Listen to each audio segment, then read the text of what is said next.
नमस्कार, मैं हूं आपके साथ अंजना सिंह और आप देख रहे हैं हमारी खास प्रोग्राम भारत गाथा। आज हम झारखंड श्रृंखला के तहत झारखंड की समृद्ध पर्यटन के बारे में जानेंगे। पर्यटन क्षेत्र को उद्योग का दर्जा देकर राज्य सरकार ने निजी निवेश, संस्थागत वित्त पोषण और पर्यटन इंफ्रास्ट्रक्चर के विकास के नए अवसर उपलब्ध कराए हैं। धार्मिक पर्यटन को सुदृढ़ करने के साथ साथ राज्य में इको टूरिज्म, वन्य जीव पर्यटन, साहसिक पर्यटन, वाटर स्पोर्ट्स, माइनिंग टूरिज्म तथा सामुदायिक आधारित जनजातीय पर्यटन को भी प्रोत्साहित किया जा रहा है। यह भूमि भगवान बिरसा मुंडा जैसे महान योद्धाओं की है, जिन्होंने न केवल अंग्रेजों के विरुद्ध संघर्ष किया बल्कि आदिवासी समाज के अधिकारों के लिए भी आवाज उठाई। झारखंड की स्थापना बिहार पुनर्गठन अधिनियम द्वारा 15 नवंबर 2000 को हुई थी, जो कि महान भगवान बिरसा मुंडा की जयंती का दिन है। झारखंड 15 नवंबर 2000 को भारत संघ के 28वें राज्य का हिस्सा बना।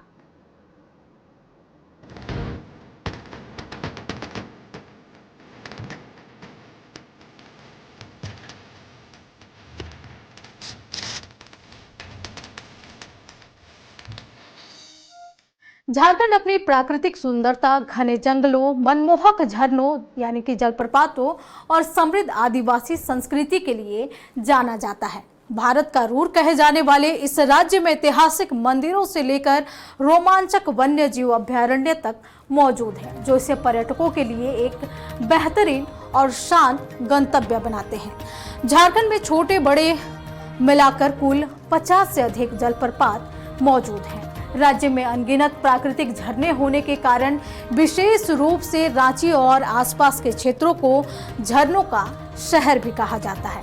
चलिए तो अब आपको झारखंड के पर्यटन से रूबरू कराते हैं। झारखंड पूर्वी भारत का टूरिज्म हब बनेगा। नई होम स्टे नीति 2026 से रोजगार बढ़ेगा।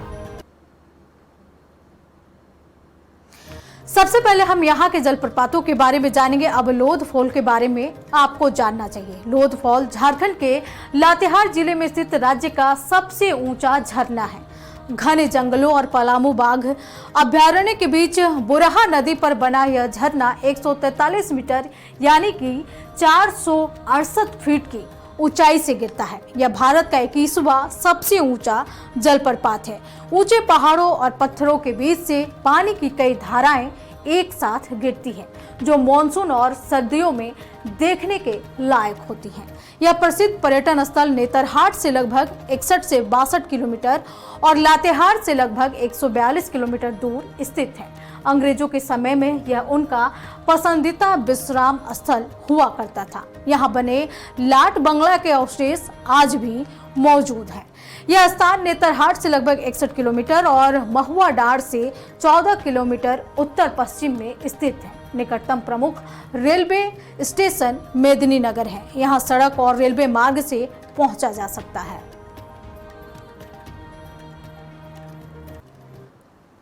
अब बात दशम फॉल की।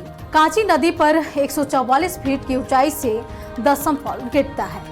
यह राज्य का दूसरा सबसे बड़ा और रांची का सबसे ऊंचा झरना है। कांची नदी द्वारा निर्मित यह जलप्रपात लगभग 144 फीट ऊंचा है। यह अलग अलग धाराओं में गिरता है, जिसके कारण इसका नाम दशम पड़ा। यहाँ सड़क मार्ग से पहुंचा जा सकता है। रांची से लगभग 40 किलोमीटर की दूरी पर NH-33 रांची जमशेदपुर हाईवे के पास तैमारा गांव में ये स्थित है। खूंटी का सबसे प्रमुख और लोकप्रिय जलप्रपात पंचघाघ है। यह खूबसूरत झरना बनई नदी के जल के 5 अलग अलग धाराओं में बट जाने से बनता है। स्थानीय मान्यताओं के अनुसार इन 5 धाराओं के आसपास के जंगलों में अज्ञातवास के दौरान पांडवों ने अपना समय बिताया था। इसके अलावा जिले में रानी फॉल और पेरवाघाघ जलप्रपात भी खूंटी के अन्य प्रमुख प्राकृतिक आकर्षणों में शामिल है। यहाँ सड़क मार्ग से आसानी से पहुंचा जा सकता है। यह खूंटी जिला मुख्यालय से लगभग 9 से 14 किलोमीटर की दूरी पर खूंटी चाईबासा मार्ग पर स्थित है।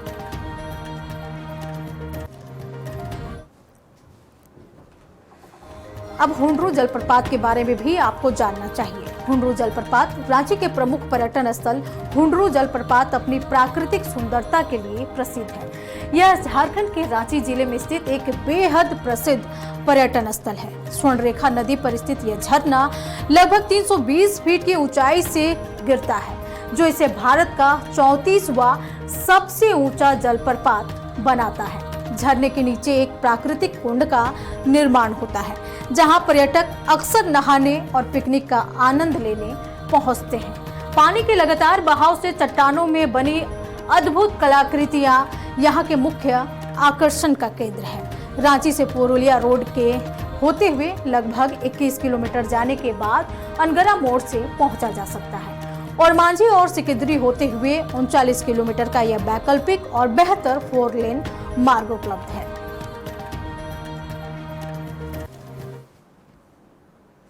अब जोन्हा जलप्रपात के बारे में भी आपको जानना चाहिए। जोन्हा जलप्रपात, जिसे गौतम धारा जलप्रपात के नाम से भी जाना जाता है, मान्यता है कि भगवान बुद्ध ने यहाँ स्नान और ध्यान किया था। यहाँ हर मंगलवार और शनिवार को एक स्थानीय मेला भी लगता है।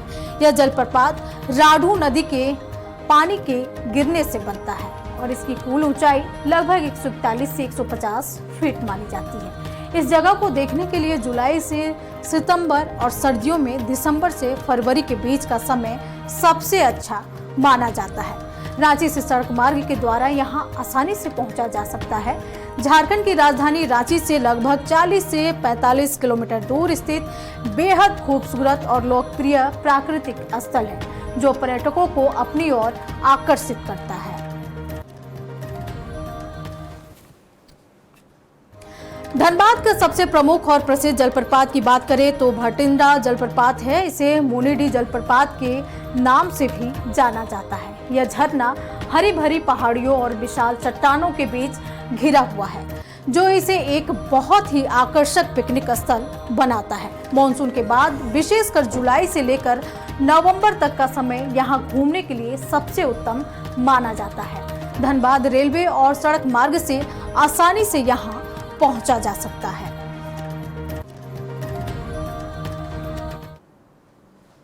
अब धारागिरी जलप्रपात के बारे में भी आपको जानना चाहिए। धारागिरी जलप्रपात पूर्वी सिंहभूम जिले में कई प्राकृतिक और छिपे हुए जलप्रपात स्थित है। वहीं धारागिरी जलप्रपात, जो घाटशिला के घने जंगलों में स्थित बेहद खूबसूरत जलप्रपात है। अन्य प्रमुख झरनों में बुरू, चात्रा और दोलमा बेड़ा शामिल है, जो मानसून में पर्यटकों के लिए बेहतरीन आकर्षण होते हैं। यह झरना लगभग 21 फीट की ऊंचाई से चट्टानों पर गिरता है। यहाँ के मुख्य आकर्षण का केंद्र इनके चारों ओर का हरा भरा जंगल, चट्टानों पर उकेरी गई प्रागैतिहासिक कलाकृतियां और शांत वातावरण है। मुख्य सड़क से झरने तक पहुंचने के लिए आपको घने जंगलों और पगडंडियों से होकर लगभग 1 से 1.5 किलोमीटर तक की पैदल यात्रा करनी पड़ती है। यह घाटशिला शहर से लगभग 19 किलोमीटर की दूरी पर स्थित है। घाटशिला तक रेल और सड़क मार्ग से आसानी से पहुंचा जा सकता है। अब मोती झरना के बारे में भी आपको जानना चाहिए। मोती झरना साहिबगंज जिले का सबसे प्रमुख और प्रसिद्ध जलप्रपात है।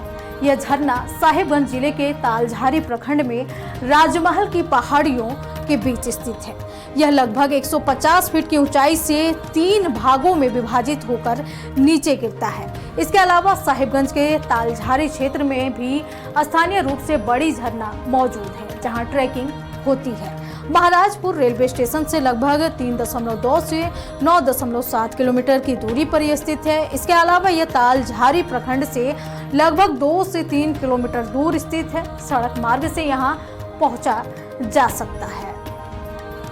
अब आपको लीलातारी झरना के बारे में भी जानना चाहिए। लीलातारी जलप्रपात को झारखंड का छुपा हुआ स्वर्ग भी कहा जाता है। लीलातारी झरना झारखंड के पाकुड़ जिले के हिरणपुर प्रखंड के अंतर्गत स्थित एक बेहद खूबसूरत और छिपा हुआ प्राकृतिक पर्यटन स्थल है। हरी भरी वादियों और शांत वातावरण के बीच स्थित यह जलप्रपात प्रकृति प्रेमियों के लिए एक आदर्श स्थान माना जाता है।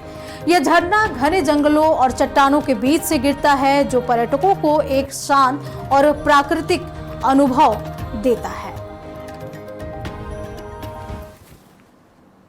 अब आपको वृंदाहा जलप्रपात के बारे में भी जानना चाहिए।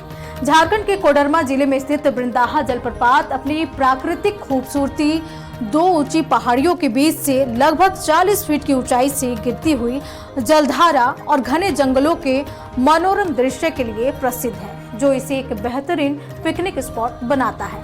प्राकृतिक सुंदरता के कारण इसे कोडरमा का कश्मीर भी कहा जाता है।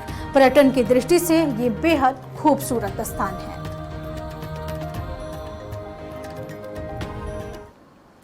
अब आपको सलपर्णी जलप्रपात के बारे में भी जानना चाहिए। सलपर्णी जलप्रपात हजारीबाग शहर से लगभग 20 से 25 किलोमीटर की दूरी पर हजारीबाग वन्य जीव अभयारण्य के घने जंगलों में स्थित है। लगभग 30 फीट की ऊंचाई से गिरता यह झरना शांत वातावरण और पिकनिक के लिए एक बेहतरीन हिलिंग पॉइंट मानी जाती है। हरे भरे जंगलों और गांवों के बीच घिरा यह झरना मानसून के दौरान बेहद खूबसूरत दिखाई देता है। कोनार नदी के तट पर स्थित बेहद खूबसूरत जलप्रपात है ये। इसके अलावा यहाँ कोनार वाटरफॉल, सिजवा वाटरफॉल, बेलागिरी वाटरफॉल और बरद बिछरवा वाटरफॉल भी मौजूद है, जो पर्यटन के लिहाज से काफी महत्वपूर्ण माना जाता है।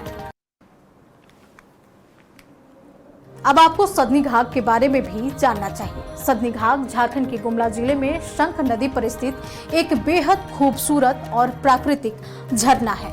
यह स्थान अपनी हरी भरी वादियों और सर्पाकार जलधारा के लिए प्रसिद्ध है। यह पर्यटन स्थल छोटा नागपुर की रानी कहे जाने वाली नेतरहाट से लगभग 35 किलोमीटर दूर और रांची से करीब 150 किलोमीटर की दूरी पर स्थित है। 16वीं और 17वीं शताब्दी में इस जलप्रपात के आसपास के इलाके में हीरे की खदानें हुआ करती थी। आपको झारखंड के मंदिरों के बारे में भी जानना चाहिए। प्रमुख ज्योतिर्लिंग और शक्तिपीठ की बात करें तो बैद्यनाथ धाम, बासुकीनाथ धाम, मलुटी मंदिर, आंजन धाम, छिन्नमस्तिका मंदिर, हरिहर धाम, पारसनाथ मंदिर, पहाड़ी मंदिर और जगन्नाथ मंदिर, देवड़ी मंदिर झारखंड के कुछ प्रसिद्ध मंदिर हैं, जो पर्यटन के लिहाज से बेहद खूबसूरत मंदिर है, जहां दर्शन करने देश ही नहीं बल्कि विदेश से भी लोग यहां आते हैं। अब आपको बैद्यनाथ धाम के बारे में भी जानना चाहिए। बैद्यनाथ धाम जो देवघर में स्थित है, भारत के 12 ज्योतिर्लिंगों में से एक है। इसे कामना लिंग भी कहा जाता है। सावन के महीने में यहाँ भक्तों की भारी भीड़ उमड़ती है और हर सावन यहाँ श्रावणी मेला लगती है। मान्यता है कि लंकापति रावण ने भगवान शिव को प्रसन्न करने के लिए हिमालय पर घोर तपस्या की। एक एक करके उसने अपने 9 सिर काटकर हवन कुंड में अर्पित कर दिए। जब वो अपना 10वां सिर काटने लगा तब शिव जी प्रकट हो गए। प्रसन्न होकर शिव जी ने रावण को मनोकामना पूरी करने वाला शिवलिंग दे दिया और शर्त रखी कि इसे रास्ते में कहीं भी जमीन पर ना रखना, अन्यथा यह वहीं स्थापित हो जाएगा। रावण को अजय होने से रोकने के लिए अन्य देवी देवताओं ने भगवान विष्णु से प्रार्थना की। विष्णु जी ने एक ग्वाले यानी बैजू का रूप धारण किया। रास्ते में रावण को लघु शंका लगी और उसने वह शिवलिंग बैजू को पकड़ा दिया, जो बाद में भारी होने के कारण उसे जमीन पर रखकर चला गया। उसके बाद से यह ज्योतिर्लिंग वहीं स्थापित हो गया। सावन के महीने में यहाँ कावड़ यात्रा होती है। भक्त बिहार के सुल्तानगंज से पवित्र गंगा जल भरकर भगवान शिव को जल अर्पित करते हैं। मान्यता ये भी है कि यहाँ हर मुराद पूरी होती है। दुमका में स्थित बासुकीनाथ धाम के बारे में मान्यता है कि बैद्यनाथ धाम की यात्रा के बाद बासुकीनाथ धाम के दर्शन करना अनिवार्य है, नहीं तो यह यात्रा अधूरी मानी जाती है। मान्यता यह भी है कि समुद्र मंथन के दौरान नागराज वासुकी को रस्सी बनाया गया था। तत्पश्चात उन्होंने यही शिवलिंग के रूप में अवस्थित होकर भगवान शिव की कठोर तपस्या की थी। बासुकीनाथ धाम को फौजदारी बाबा भी कहा जाता है। मान्यता है कि यहाँ आने वाले हर भक्त की याचिका भगवान स्वयं सुनते हैं। अब पहाड़ी मंदिर के बारे में भी आपको जानना चाहिए। पहाड़ी मंदिर रांची में स्थित है, जो समुद्र तल से 2140 फीट ऊंची पहाड़ी पर स्थित है। वहीं मंदिर में 468 सीढ़ियां हैं, जिसके बाद ही चोटी पर स्थित भगवान शिव के दर्शन होते हैं। ब्रिटिश शासनकाल के दौरान इस पहाड़ी का उपयोग स्वतंत्रता सेनानियों को फांसी देने के लिए किया जाता था, इसलिए इसे पहले फांसी टोंगरी भी कहा जाता था। आजादी के बाद 1947 में यहाँ पहली बार तिरंगा फहराया गया। तब से स्वतंत्रता दिवस और गणतंत्र दिवस पर मंदिर परिसर में राष्ट्रीय ध्वज फहराने की परंपरा रही है। अब देवड़ी मंदिर के बारे में भी आपको जानना चाहिए। देवड़ी मंदिर जो कि रांची के तमाड़ में स्थित है, रांची टाटा मार्ग पर स्थित यह प्राचीन मंदिर 16 भुजी मां दुर्गा, जिन्हें महिषासुर मर्दिनी भी कहा जाता है, यहाँ आदिवासी पाहन और ब्राह्मण दोनों पूजा कराते हैं। मान्यता है कि यहाँ मांगा गया हर मुराद पूरी होती है। यहाँ दूर दराज से पर्यटक आते हैं। भारतीय क्रिकेटर महेंद्र सिंह धोनी हमेशा यहाँ पूजा करते हैं। कहा जाता है कि इस मंदिर की स्थापना 13वीं ईस्वी में सिंहभूम के मुंडा राजा केरा ने करवाई थी। किंवदंतियों के अनुसार जब राजा युद्ध में हारने के बाद लौट रहे थे तो उन्होंने देवरी गांव के पवित्र उपवन देवरी देरी में देवी की पूजा की। मां देवरी के आशीर्वाद से उन्हें अपना राज्य वापस मिल गया। इस मंदिर की बनावट में किसी सीमेंट या आधुनिक सामग्री का प्रयोग नहीं दिखता, बल्कि बड़े बड़े पत्थरों को एक दूसरे पर रखकर इसे तराशा गया है। मंदिर के स्तंभों पर की गई बारीक नक्काशी और प्राचीन कलाकृति इसकी भव्यता को बढ़ा देती है।